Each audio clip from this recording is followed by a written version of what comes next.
The Carleton College Convocation program is a weekly lecture series that brings fresh insights and perspectives from experts in a variety of fields. The program has a rich history dating back several decades. The selected convocation speakers assist the liberal arts mission of centering thoughtful conversations within education and beyond.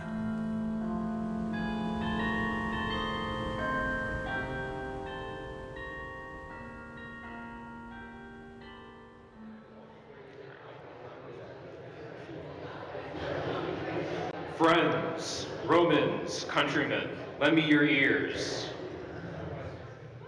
Good morning. I am Osireme Davis, a class of 2025 computer science major here at Carleton College, and I'm here to introduce the convocation for today. So, I'm sure we can all relate to the experience of meeting with friends for a little party, a little get-together, and you're trying to decide what to do. You know, you got a couple games that you always go back to. Do people do Trouble? Is that a thing in the Midwest, right?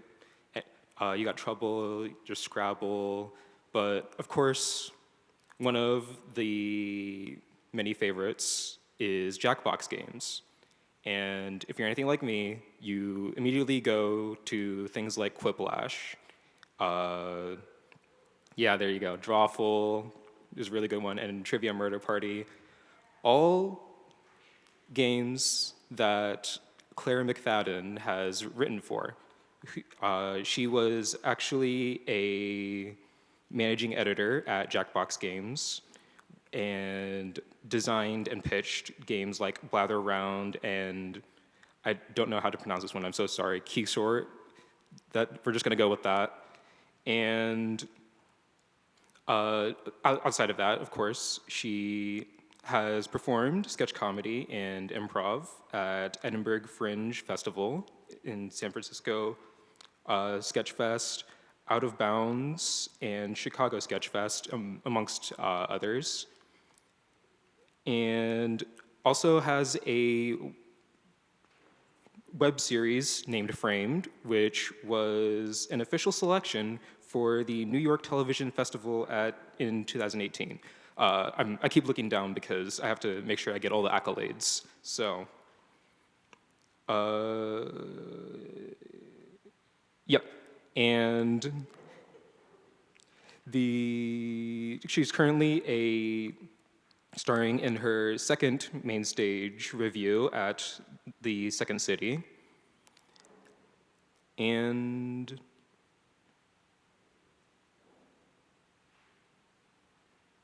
sorry, I didn't have,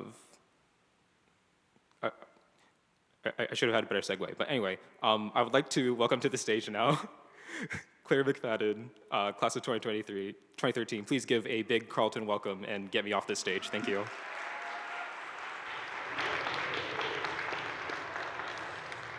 Hello, everyone. Thank you. Thank you very much for trudging over here in the Arctic blast.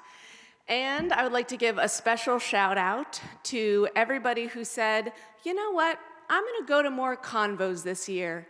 It's such a good opportunity. I'm gonna take advantage of that. And right now, you are still in your bed. I see you. I see you because I was you. And I see you because you live on First Cassett and you left your curtains open. Now, I graduated from Carleton 12 years ago. I was an ENTS major. I went on the agroecology trip to China and the studio arts program to the South Pacific. I was a member of Lenny D and Kajokra. My comps was entitled The American Lawn, Examining Our Cultural Commitment to an Energy-Intensive Institution. And I went door to door in Northfield with surveys saying, it's a survey about your lawn. Your lawn. Lawn. I'm saying lawn. Lawn. L-A-W-N, your grass. My senior year, I lived in an apartment above the Rare Pair where we made an extra long beer bong from parts we bought at the Menards in Dundas. We used to smear butter on the inside of the funnel to mitigate the foam. I hope that endears me to the scientists here. and to the heavy drinkers. And because it's Carleton, all the heavy drinking scientists. I'm trying to paint a picture of who I was back then because that's who I'm speaking to today.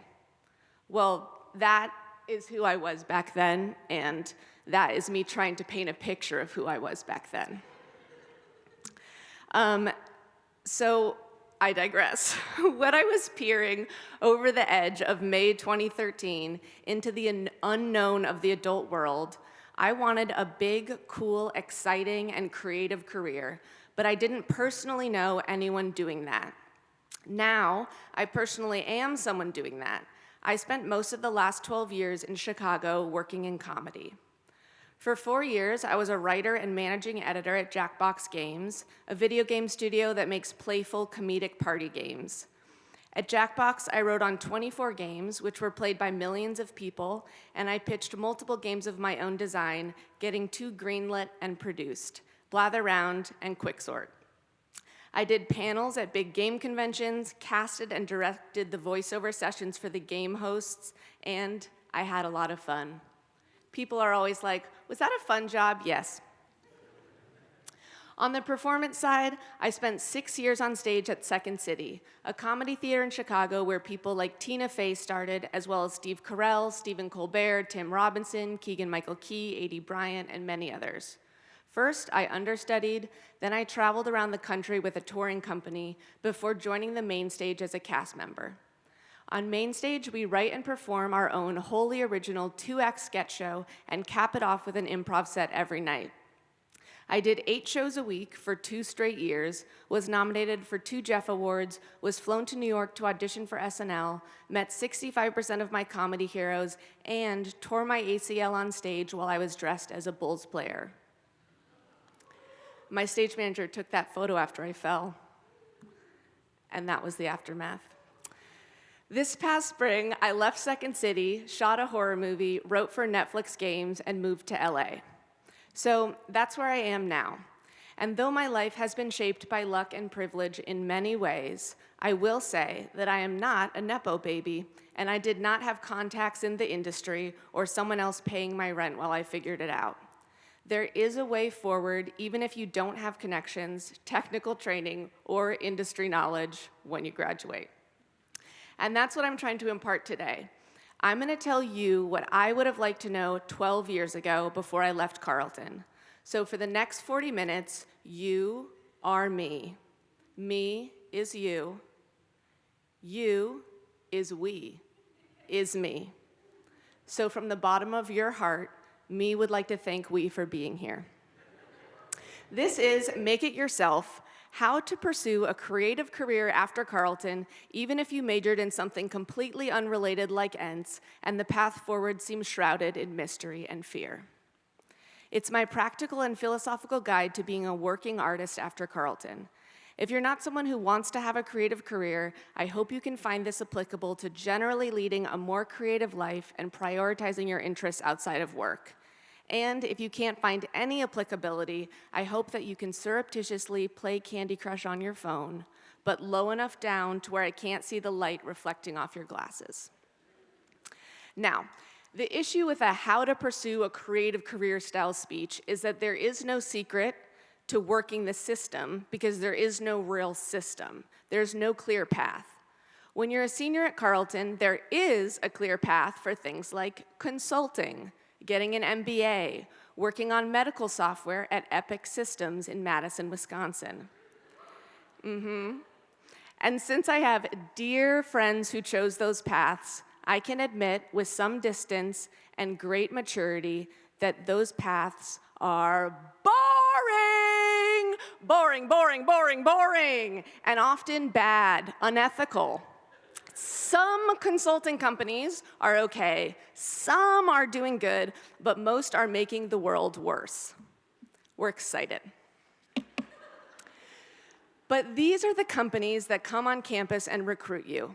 No one is ever going to recruit you to be an artist, except for me right now.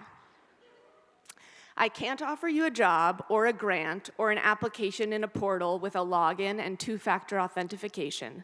but what I can offer you is a basic, simple blueprint for being an artist after Carleton, and here it is. 1, commit. Decide to be an artist, accept that devoting your time and life to a creative pursuit is worthy. 2, move to a city where other people are making the kind of thing that you want to make. 3, get a day job, work as little as possible. 4, make your own stuff. Maximize the time and energy that you are making your own stuff. When I say make your own stuff, I mean whatever artistic pursuit that you're drawn to. Sculpture, music, painting, plays, books, poems, illustrations, puppets. For me, it was comedy, which encompasses performing, writing, directing, and editing. So for each step of this blueprint, I'll share more general advice about pursuing an art, and then my personal, very specific to comedy experience doing so. Let's jump in. Step 1, commit. Deciding that you are an artist, asserting that it's something you want, even to yourself, much less to your Nana who survived the famine, can be the hardest part. A lot of people spend their life denying it, especially coming out of Carleton, where you're expected to do work that is rigorous and smart, and entering a world that's financially and politically disturbing and needs a lot of help. Choosing to pursue the arts can seem vain, unhelpful, childish, silly, unserious, too easy, not for smart people. I could go on. So let me say up front, you can be an artist. You can be an artist even if, up until this point, your educational history doesn't match up. Yes, even if you majored in ENTS or history or chemistry, if you're pre-med, you can pivot and be a ceramicist. If you're a ceramicist, you can still write songs. If you're majoring in writing songs about ceramics, which I think would fall under American Studies, you can still be an astronaut. I think. I'm not sure, it's going to be really hard. The point is, what choices you've made so far really do not determine your whole life and career. I'm saying that because it was not obvious to me when I was in college and staring into the adult world. Now, I'll tell you how I came to this revelation/decision/commitment to pursue comedy. Let me take you back to 2012. You were probably like 7, okay? But remember, since we is me, we is 20 years old in 2012. It's the summer before senior year. I'm interning at the national headquarters for Obama's re-election campaign. Spoiler alert, we win. Yay! I hope there's not a widespread racist backlash. Anyway, during my senior year, I apply for environmental policy jobs in the White House. I apply for a Watson Fellowship to study trees. I apply for internships at USAID and the UN. If it sounded important and there was a whiff of climate change, I was typing up a cover letter. Then, when I was home for Thanksgiving my senior year, I took the train into Chicago to see a 24-hour improv show that Second City puts on for charity. I stayed for 8 hours, and as audience members would get tired and go home, I would move up closer and closer to the stage. And I remember being 1 row back at 3 a.m. and watching this cast of delirious people goofing off and being so effortlessly funny, and I felt a powerful ray of desire. I wanted to be up there. I wanted to have those castmates and that fun. And the feeling was very pure. I didn't want it because it was prestigious or because it would help me get the next thing. I wanted, in a very simple way, to be doing it. And the way I wanted to be an environmental policy aide was different. That was something I should do, that I was academically prepared for, and that I perhaps owed the world. Also, it sounded good. Be like, hi, Nana. Yeah, I'm helping resettle environmental refugees displaced by climate change. That sounds so legitimate. Oh, it sounds good.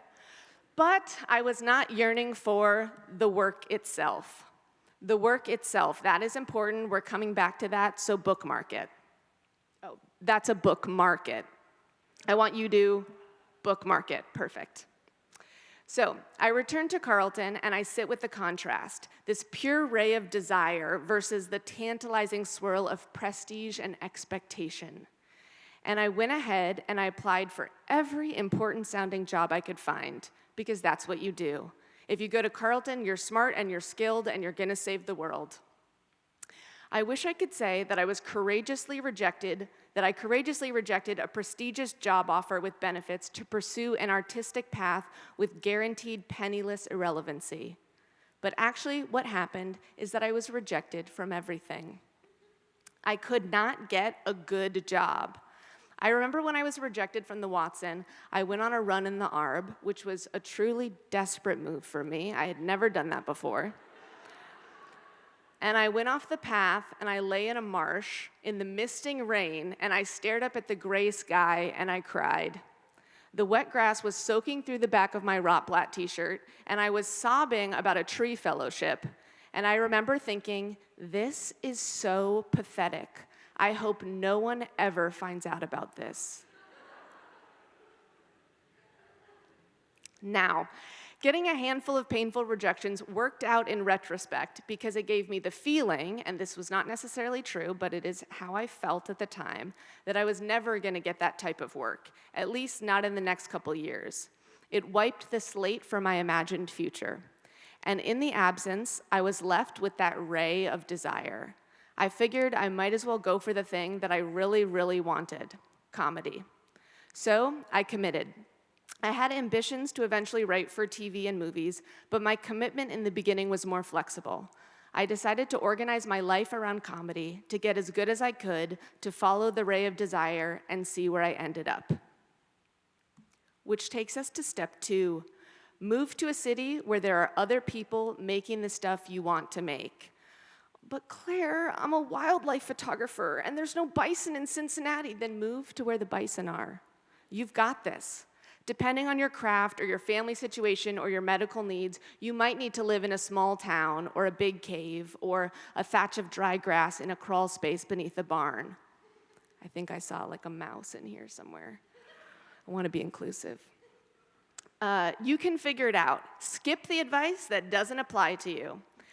But generally speaking, most art scenes are in cities, and there are some cities that are especially good for some arts. So, how do you figure out where to go? You follow the breadcrumbs. A little research, a promising roommate, a vibe, and then you just go. You can spend years treading water trying to figure out the right move. The right move is to move and figure it out. Here were my crumbs. I read Tina Fey's memoir, Bossy Pants, and she wrote about working at Second City.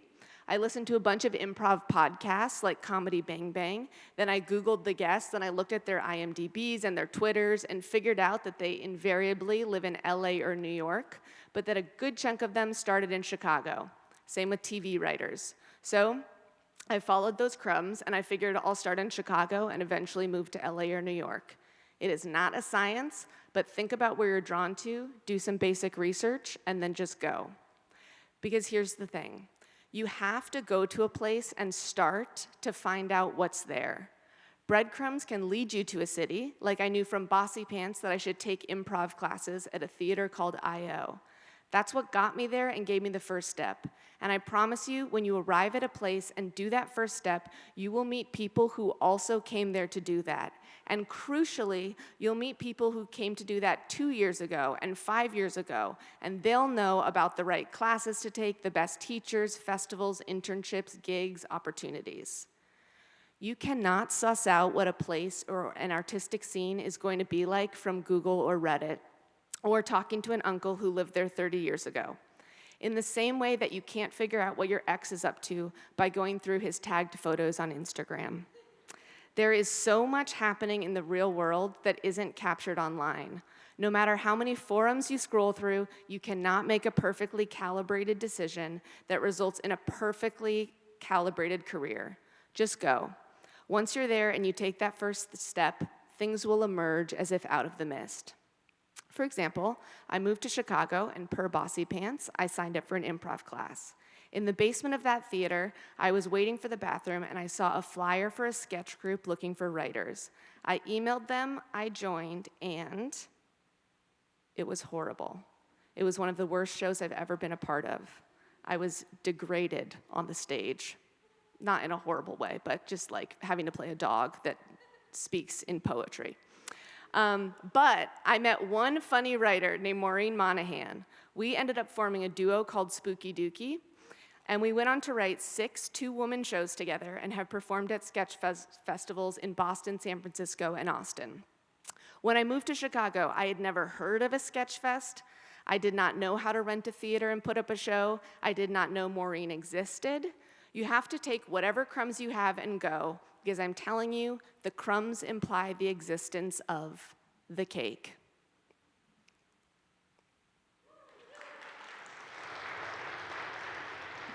Thank you. Step 3, get a day job, work as little as possible. This is probably the most controversial, stickiest topic. Everybody has a different set of circumstances, expensive debts, abilities, required insurance, and comforts. Some people have dependents, as in taking care of your grandma. Some people have dependents, as in smoking weed every day. Both are expensive.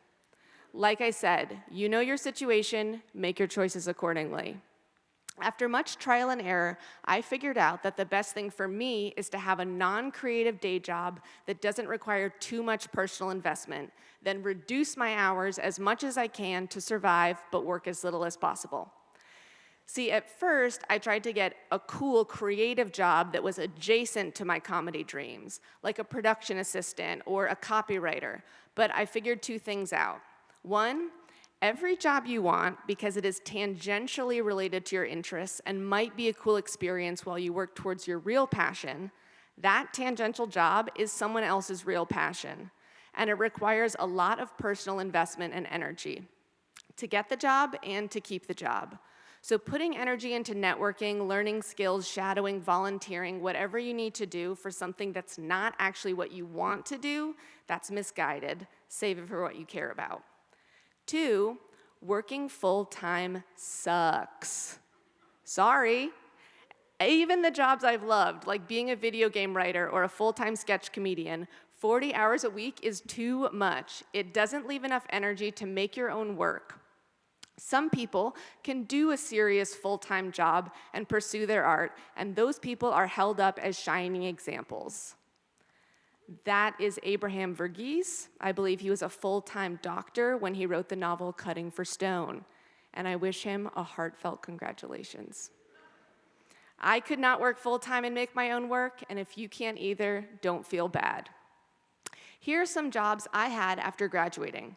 I was a picture framer, coat checker, temp, receptionist at a children's music school and at a law firm, ticket taker at an art museum, babysitter, nanny, a gift wrapper. I colored in cartoon cats for this guy who went on Shark Tank and got Mark Cuban to invest in his business. I want to draw a cat for you. I worked craft services for a terrible movie, which I would never say the name of. These were minimum wage jobs, but by living frugally, I squeaked by on 30 hours a week for a long time. And because I took econ at Carleton, I am confident that 30 is less than 40. It is hard to say exactly how much less, but it makes a difference. That's X number of hours more each week that you can focus on your art. So these jobs were tough to varying degrees, but also very freeing because I wasn't demanding creative fulfillment from my day job and I wasn't demanding money from my creative fulfillment. Now, it helps to set a timeline. When I first moved to Chicago, I gave myself 2 years to make it, i.e., get a paid career in comedy. But I quickly saw how much talent honing, stage experience, and then sheer luck was involved in people building successful comedy careers. So I adjusted my timeline to 10 years. I wouldn't ask comedy to pay my bills for 10 years. After a decade, if I was still taking tickets at the art museum, then I was allowed to think about selling out or giving up and working at Epic Systems in Madison, Wisconsin. Giving myself permission to work an okay job and not constantly searching for a toehold in an adjacent industry freed me. Okay, finally, we're at the best part, step 4, the whole point. Really, you're doing steps 1 through 3 just to set up your life to give yourself the most time to create, the most energy to make your own stuff. I'm talking about making stuff that is not for a company, not for a specific job, not for a grant proposal, but because you want to make it. I'm talking about making stuff independently, stuff that is fun, that is meaningful, that sharpens your taste, that might kind of suck, but it makes you better in the process, that gets you out of the house, that takes the place of endlessly consuming content. Making your own stuff is the work itself. After about 4 years of working part-time, I did get my lucky break and was hired by both Jackbox and Second City. But until then, and then all alongside those comedy jobs, I've made my own stuff. For you, making your own stuff might be band rehearsals, figure drawing sessions, making velvet cloaks for field mice, okay? But for me, making my own stuff looked like this: taking improv classes, forming an improv team with people in my classes and doing variety shows in the back of bars and in tiny black box theaters, asking performers we liked from other teams to coach our rehearsals, paying them out of pocket and practicing in an empty storefront, writing sketch shows with my sketch duo, filming those shows, using the footage to apply to sketch festivals, taking off work, packing props, and doing shows around the country, taking a screenwriting class, writing half a screenplay and abandoning it, printing out a blog called How to Structure a TV Pilot, and then writing 2 TV pilots. Years later, actually writing a full screenplay after Googling how to structure a screenplay, and then printing out a blog. Thank you, blogs. Starting a monthly writing group with friends, meeting in living rooms and parks, and nervously standing up in front of each other on Sunday afternoons to perform our own work. Doing annual script challenges where I write a play every day in February based on a prompt in my email each morning. Teaching myself Premiere Pro so I could edit comedy sketches and Photoshop so I could make show posters. Making an improvised podcast with my friends.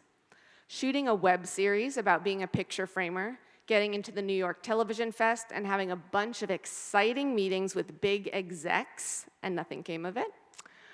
Writing and editing a short film, asking my boss at the music school if I could use her band's music as the soundtrack for free. Thank you, Christy. Writing and illustrating a zine, short biographies of famous men. Writing and illustrating a children's book for my friend Olivia likes, then printing and binding copies for her and her family. Writing a children's book called Apathy Laguine, which is just sitting as a PDF on my computer. Starting a monthly newsletter, writing and recording a comedy album called Oh Petticoats, making stop-motion videos, making animated videos, making videos generally, and filling up these notebooks. So that is what make your own stuff has looked like for me. And nobody asked me to do any of that. I did not get paid. In fact, I paid people to help on certain projects. And I'm not mentioning all of the scrappy money stuff to pat myself on the back for bootstrapping it out of my broke origins. I'm trying to get across that you can make things. You can make things alone in your house and out in the world with your friends without getting grants and funding, without institutional validation. You can spend your own money. You can shape your life and your work. You can choose to leave higher paying jobs to take lower paying ones that have more flexibility. I've done that twice. You can choose to leave more prestigious jobs because you want more creative freedom and time to make your own work. I just did that. You can save up money to take time off and work on your own stuff exclusively. You can prioritize making your own stuff. So why am I begging you to make your own stuff? First of all, it's inherently good. If you're always working on your own stuff, then you are always doing the work itself. The work itself is why you got into it in the first place. If you're consistently working independently, then a year won't go by where you don't have something to show for it. And it's the only thing that you can control. There are so many universes where I'm exactly as talented and prepared as I am, but there's a producer at Second City who just doesn't like me, and I don't get hired. Or Jackbox goes bankrupt. If you rely on jobs to give you creative work, then your relationship to your work is weak and out of your control. Secondly, making your own stuff will lead to career opportunities. Yes, the more commercial success and institutional validation will follow the work if that's what you want. And I do. I love making things the scrappy way, and I like when there's a budget and equipment and wardrobe. I like glamour and high stakes and direct deposits. But every cool, well-paid job I've gotten has been the result of making my own stuff. Sometimes it's tangible. At Second City, for example, the auditions are cattle calls. Over 300 people audition each year, and the theater hires like maybe 1 to 5. For those who are curious, it starts with a half-hour improv audition where you file in wearing business casual attire. Everybody is so nervous, huge pit stains. You give a fun fact about yourself, and then you get to do a total of 2.5 minutes of improv. Then it's over. If you get a callback, that's a 3-hour affair, which involves performing an original character monologue, doing a sketch from Second City's archive, and some longer improv scenes. But that's it. That's all they have to decide. So virtually nobody gets through their first time, except, famously, Jason Sudeikis. The more that you can build a reputation for yourself outside of Second City, the better chance you have. I got hired after a couple rounds of auditions and callbacks because I invited the producers to my spooky dooky shows. Every time we put up a new show, I sent an email, and sometimes someone showed up. And I didn't stop when I got hired. As an understudy, I kept inviting them to say, look, this is what I'm capable of. Put me in, coach. And they did. Having a body of work that represents your actual taste and capabilities is your calling card. At Jackbox, the connection was less tangible. Jackbox posted a writing job online, which quickly circulated through the Chicago comedy scene. It required submitting a writing packet to their specification, 3 trivia questions in the style of one of their games, You Don't Know Jack, and 10 one-liner jokes. Finalists got feedback, then wrote a callback packet. Now, this is the kind of writing job that I would have applied for right out of Carleton and felt very qualified. But what I can see in retrospect, after being on the hiring side, is that I would not have been ready. I needed those years of hustling and writing and rewriting my own shows to develop my voice, which prepared me to do this writing packet, which got me a job that really changed my life. Focusing on making your own stuff lets your voice develop before you try to market it. It lets you actually figure out what you like. And by the way, I hate the advice to focus on honing your voice, because it's really not something I think that you can focus on. You just make more work, and your voice will develop. When you are following your own curiosities, figuring out how to translate what's in your head to the page, rewriting and editing your work, you are building out a voice. And when you're hired by a company, they have their own voice/brand. So ideally, your job, your literal job, is to find the overlap and work in that zone. For me at Jackbox, that was, okay, what jokes can I make and games can I pitch that are genuinely funny to me, but also family-friendly, with broad references that both teenage boys and their grandparents could get, that doesn't infringe on other IP, and that will still work when it's translated into 5 other languages, and is generally upbeat.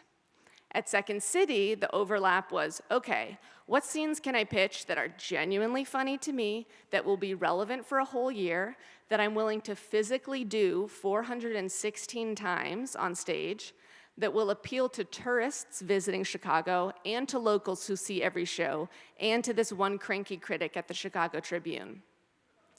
These constraints are a fun challenge if you have a confident sense of your own work. If you take on creative work for companies before you've got your own sensibility, you risk just morphing into exactly what you think their brand is.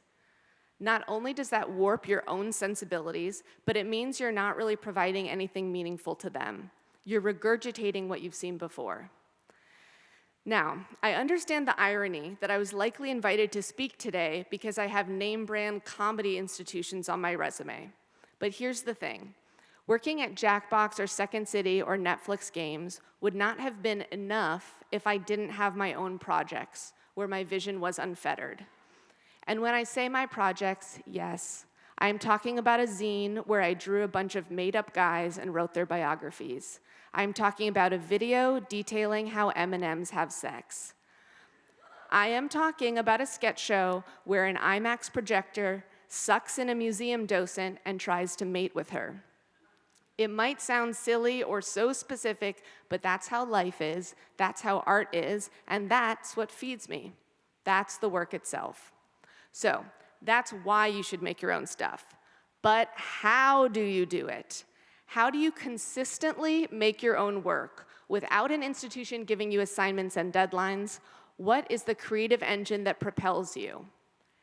How? I was stuck on this question. A couple years after graduating, I realized that I was making a lot of work, but that all of it was tied to something external.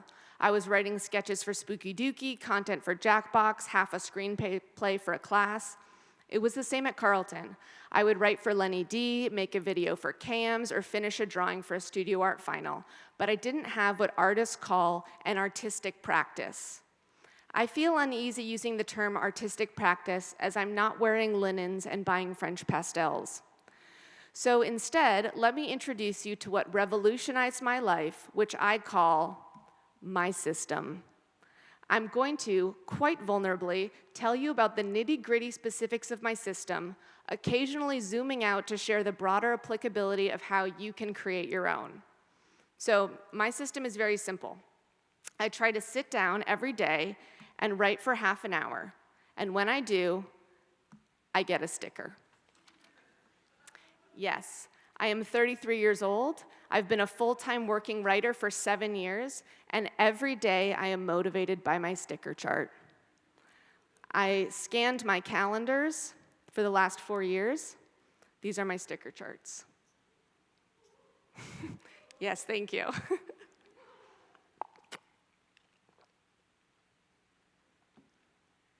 So, here's my recipe for creating your own system. Identify what you can control, set the bar low enough that it's achievable daily, give yourself credit for doing it, repeat forever. Step 1, identify what you can control. So for me, what I can control is time spent writing. The only metric that I can broadly rely on to propel me forward is time. Not word count, not number of pages, not finished sketches. Project to project, those might be useful metrics, but overall, I don't believe in quantity over quality. I don't want to churn things out for the sake of it.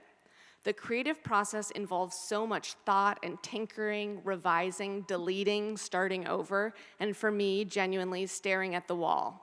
So, broadly, as a system that I want to generate work and ideas throughout my life, it's about dedicating time to pay attention to my writing. So, nitty-gritty, what counts as paying attention to my writing? Writing, brainstorming, revising, researching within reason, going on thesaurus.com, making tweaks, outlining, staring at the page, free writing. What doesn't count? Journaling, freelancer work projects, researching unnecessarily, sending an email about the thing I'm writing, checking something on my phone, making coffee. To zoom out and be more general, you are smart, you are capable, and your power is your attention.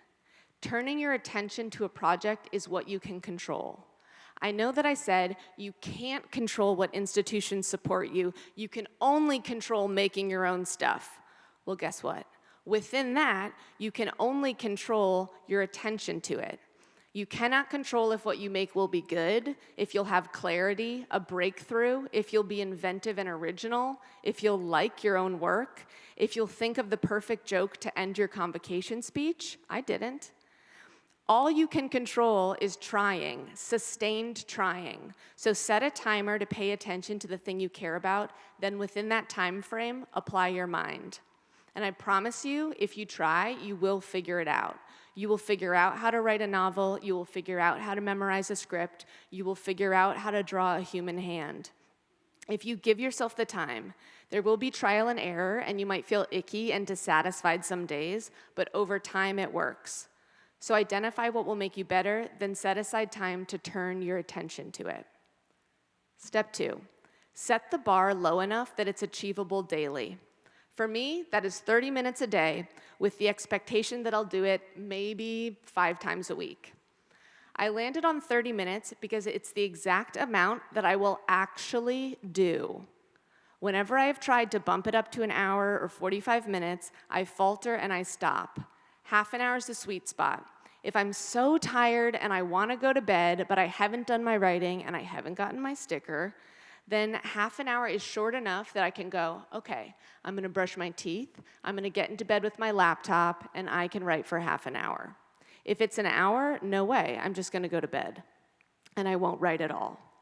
Half an hour is a practical amount of time. If that sounds daunting to you, I would like to introduce you to the concept of 20 minutes. If that sounds high, we can do breakout small groups after this and brainstorm some lower numbers. Step 3, give yourself credit. I get credit for clearing the bar. Half an hour and I get my sticker.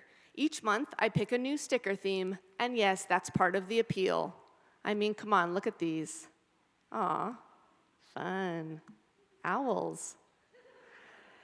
Now see, I purposefully do not have a way to notate on my calendar that, ooh, I wrote for 6 hours on this day, actually. No, it's pass-fail. Of course, the 30 minutes is kind of a trick because it gets me to start. And then once I'm in it, I'll often keep going and going. But the trick only works if my expectation is genuinely that I'm allowed to stop after 30 minutes. I don't get a better grade for doing more. Pass-fail is important. Or since it's Carleton, scrunch it. Okay? Scrunch the creative process. Step 4, repeat. The beauty of the system is repetition. It's all about the long run, which I know is hard to stomach when you're first starting off and you're really desperate to prove yourself. But working frequently relieves the pressure of any one writing session being groundbreaking or brilliant. I do have those days, but I also have rough ones, and you will too. When you do, I encourage you to be curious. What will you write when you're sad? How will you edit this when you're in a grouchy mood? When you open up a consistent space for yourself every day, things will appear to you. Your brain will start volleying up more ideas because they have somewhere good to land. I want to share a couple guardrails I have for myself. Now, if I have a project that I'm focused on, like writing a submission packet for a late night show or revising a screenplay, then that is what I will dedicate the 30 minutes to. But a lot of times, I'm showing up to write and I don't have anything on the docket, but I want the consistency and I want my sticker. So here are my go-tos. I have a catch-all writing file. That's a tab permanently open on my desktop. It's called General Writing 30 Minutes. Good job, Claire. It was created in October 2020, and it's currently 177 pages long. So when I don't have a plan for that day, I'll start there. I scroll up and wait to see if something funny or interesting catches my eye that I wrote weeks ago, sometimes years. And then I tinker. Once something is fleshed out enough, I'll create a new document for it. But this is the way that I can keep track of all the bits and pieces. 2, I always carry a notebook with me. Throughout the day, I'll write down jokes or funny moments or phrases on these dedicated joke pages. So during a writing session, I'll open my notebook and see if anything sparks my interest. Side note, at the end of every year, I go through all of my joke pages for the year, and I take my favorite jokes and put them on note cards so that I have a deck of cards at my desk that are just strong jokes. And I love it when I can finally find a home for something in a script or a sketch. Thirdly, sometimes I'll just write free write and the date at the top of a notebook page, and then I'll spend the whole half an hour just letting my brain wander, writing down scraps or images or bits of dialogue. So that's how I am always working on something. Because it's boring sitting for half an hour and doing nothing. Something eventually stirs my curiosity, and that curiosity becomes an engine. Now, the hallmark of a good system is one that you can fail at and return to. So part of the deal is that I can always start again. Sometimes I get really busy with work or I take a trip and I can miss a whole month. Each time I opened a new show at Second City, I took a whole month off my system and I called it the Grand Unclench. But I always come back. Now, you might be wondering, why did she scan all her old calendars and get this specific? Well, you see, it's all part of an elaborate humiliation ritual. I'm just kidding. I shared my system in all of its specificity for 2 reasons. One, I want you to see how DIY and homegrown efforts lead directly to shiny, sparkly career stuff. One time I was on the bus, I did my 30 minutes in my notebook. A couple years later, I was saying word for word what I wrote on that bus, but I was on stage at 30 Rock, where the SNL host gives their opening monologue as part of my screen test. Everything big and sparkly and exciting and high stakes starts with you being creative on your couch, in a friend's basement, in a classroom, on a bus. It's all the same. You are already doing it. You just keep going, you pay attention, and it will expand into cool opportunities. And worst case scenario, that there's not cool, sparkly opportunities, then you've spent your life making stuff that you like. The second reason I'm sharing my sticker charts is that I want you to see how much effort, specificity, and pushing goes into a creative life so that it doesn't discourage you when you are confronted with it. I have felt at various points like, gosh, if I have to psych myself up for doing something ostensibly fun, like writing a comedy sketch, then maybe it's not meant for me. If it doesn't flow joyfully, then should I really be doing this? If I get this nervous before an audition, is it this hard for other people? Yes, yes, yes, yes, yes, yes, it is. No career path is easy. Having to try over and over again isn't a sign that it's not meant for you or that you're not good enough. My ideas do flow joyfully, sometimes, and then the real work of being an artist is to persevere, to stay with the idea and produce something even when it starts to sour, or you get shy, or you're hearing in your head that some imaginary super snotty people and what they might say about your art. I am someone who is ostensibly doing it, and you've seen behind the curtain. I've showed you the amount of Tetrising I've done with my life, the philosophical underpinnings, the sticker charts. Carleton students are ambitious and scientific, and if you want a creative career, if you want to be an artist, I urge you to take the energy and ambition, and instead of applying it to chasing career-related goals, apply it to the work itself. Write your book, fill your sketchbook, put on a play, make your own stuff. Use that discipline for your projects.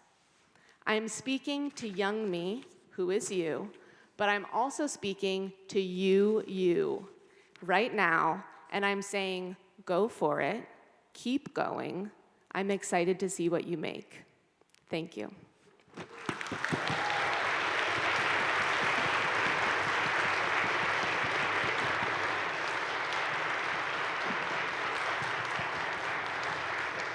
And thank you very much, Claire. We will get to the Q&A in just a second, and again, that is open to our Zoomers as well. Welcome. But I just want to mention we have a few seats left at the table for lunch. So if you would enjoy turkey and seasonal cobbler and other foods, please talk to me afterwards. We would love to have you help us eat the turkey. So let us open it up to Q&A. Who would like to start us off?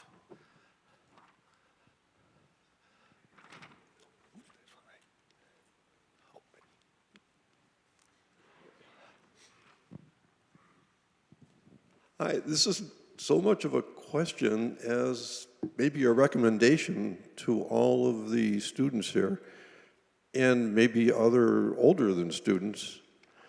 A career that encompasses creativity completely, pays a regular salary, but leaves plenty of free time, but especially in the summertime.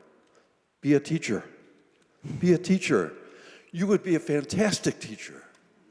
And it's not too late to start. I became a teacher when I was about your age, and I loved it. You can be so creative in the classroom, no matter whether the classroom is kindergarten or graduate school, whatever. Creativity is necessary for everything in teaching. I recommend it highly. It's a fun career, and you can be so creative in it. Thank you so much. Thank you for your question. But no, I appreciate that. Both of my parents are teachers.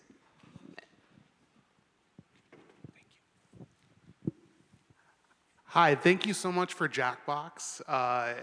My friend group from college started doing that when the pandemic started. We hadn't talked for years, and then suddenly we were doing it every Friday, and it was a godsend. Thank you. My question is, are there any surprising or seemingly unrelated activities or environment that sometimes you use to kickstart inspiration comedically? I would say, well, I go for a lot of walks. That helps me start thinking of things. But something unusual that has multiple times turned into a sketch has been me mishearing somebody or mishearing lyrics in a song and going like, that's so funny that they said that. And then I look it up, they didn't say that. But like what I thought they said is a good joke or a good premise to start off something. Thank you.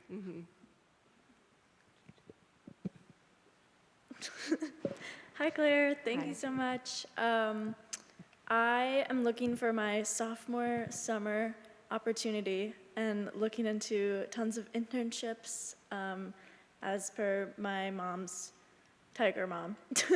And since you talked about like not doing something tangential, and I guess I'm just wondering like where do you recommend starting? If I like have a job, I love working at a bakery, and my mom would rather I get a prestigious internship in writing or in marketing or I don't know, what's your advice with that? Like how would you balance the creative process while trying to bolster your resume? Well, my advice comes from first trying to do what you were saying. So I guess I would say that if there are things that you might genuinely be interested in, like, oh, copywriting might be something you like, then it's good to try those things because then you'll find out. And then if it turns out that those things don't work for you, then I would take my advice as like permission to stop trying for those things. But I definitely did seek, and one of the genuine nice things about having a bunch of jobs in the summers at Carleton and then right after, before I sort of decided, you know what, I'm just gonna try to have a low-key job and focus all my stuff on my own projects, it was satisfying for doors to close.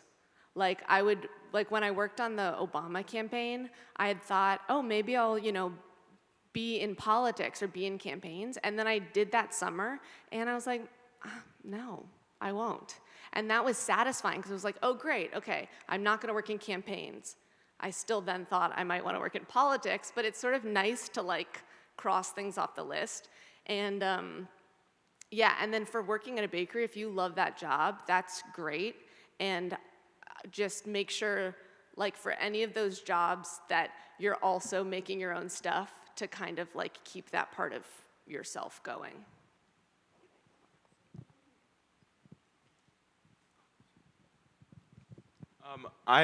In a career like comedy and just like something like comedy, I'm a member of this stand-up comedy group here, and I'm wondering, I have two questions. What do you learn from the rejection, and in a career that's like so intense in terms of who gets the positions and who doesn't, but also just the night-to-night rejection of your ideas, and also what's the strangest venue you've ever performed at? I'll start with the strangest venue.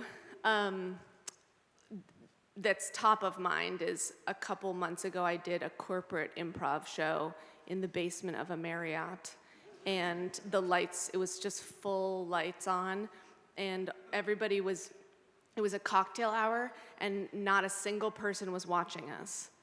Everybody was in a small conversation, and we just did 30-minute improv show to 0 faces.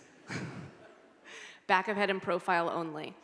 And then the rejection, I think the rejection from opportunities, like really hearing you didn't get this part, you didn't get this job, it just stings no matter what. And I try to think of it as a bruise, because then you can sort of be grouchy about it and holding the knowledge in your mind that like it will fade and it won't hurt in 2 weeks. Because it's tempting to just like press on the bruise and be like, it'll be like this forever. I'm always gonna resent this company. I'm never gonna read The Onion again, you know, that kind of thing. So yeah, it stings no matter what. The rejection of people not laughing at your material, if they really don't laugh, I think that's funny. Like to totally bomb. And it really helps. I don't do stand-up, so I think it's a bit different, but for improv or sketch, when you totally bond, you can just get off stage and then like hug your scene partner and laugh and be like, that was the worst moment of my life. But yeah, I mean, I think the silence and people not getting your stuff is completely the motivator to get better. And I think that it's weirder. Yeah, it's the sort of Venn diagram I did with your own voice and the brand. You're always having that Venn diagram with your taste and the audience's taste. So it's like, how do you not sell out your own taste to something you think they'll like trying to be genuinely what you think is funny and original, but also that would appeal to the crowd that you're in. I think for stand-up, that's a big thing, because it's pretty easy to be like hacky and repetitive. So yeah. I'll keep that in mind next time I forget half my convo introduction speech. No, you nailed it. Hi, thank you so much for being here. And again, thank you for Jackbox. You made my freshman friend group, you made it. You mentioned all the note cards of funny little bits of little nuggets of gold. How do you deal with not having a place for them right away, or letting them sit and stew and be like, oh, this is a really good idea, but I don't have something for it? Or do you try to half-ass something for it and that be one good thing in a bad thing? Like, how do you deal with that?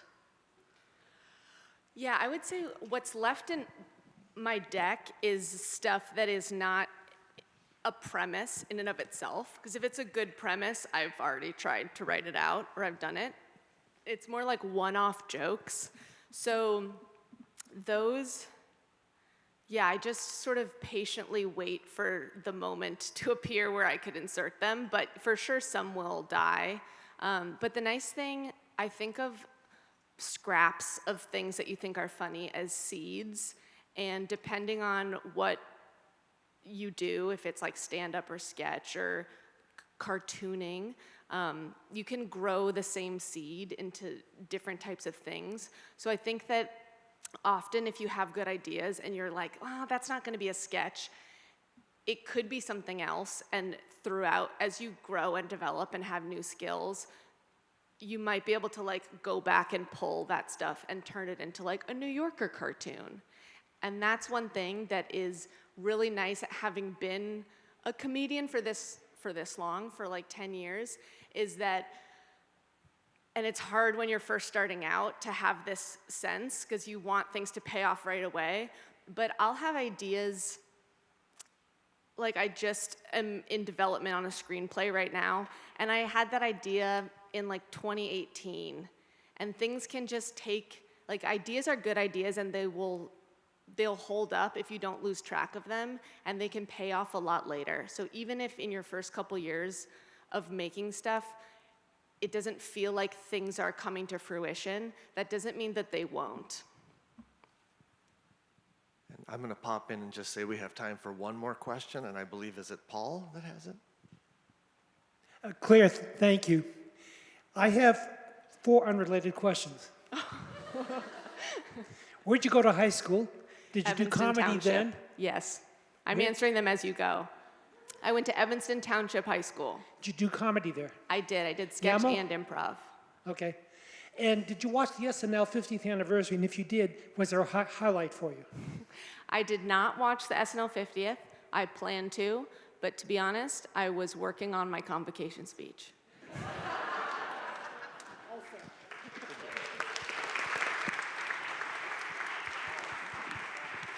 And that actually went really quickly, so we have time for one more little question. I thought there was one more hand, and it's right here. Okay.